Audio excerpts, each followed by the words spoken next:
Hello, আসসালামু আলাইকুম। আপনারা এখন যেটা দেখছেন এটাকে বলা হয় রাবার ড্যাম। এটা দিনাজপুর সদর উপজেলা থেকে 18 কিলোমিটার দূরে মোহনপুর গ্রামে অবস্থিত, মোহনপুর উপজেলায় আর কি। ওই রাবার ড্যামের একটা মূল বিষয় হচ্ছে, যখন এই পানি শুষ্ক থাকে তখন রাবারের মাধ্যমে পানি মানে বাতাস ফুলিয়ে এখানে বাঁধের সৃষ্টি করা হয়। যে বাঁধের কারণে এখানে হাজার হাজার কৃষক উপকৃত হচ্ছে সেচ প্রকল্পের কারণে। তো এটা হচ্ছে ভারত থেকে আসা পানি। এই নদীর নাম হচ্ছে আত্রাই নদী।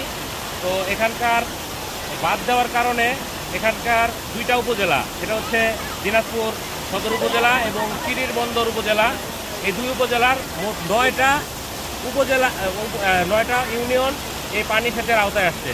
সেক্ষেত্রে এখানে হাজার হাজার হেক্টর জমি পানি সেচের সুবিধা পাচ্ছে। তাছাড়াও এখান থেকে 44 কিলোমিটার মাছ চাষেরও সুবিধা পাচ্ছে।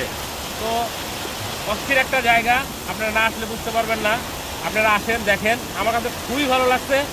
মানে এটা ক্যামেরায় বোঝানো সম্ভব না। এখানে নিজে এসে দেখেন এবং উপকৃত হন। আসসালামু আলাইকুম।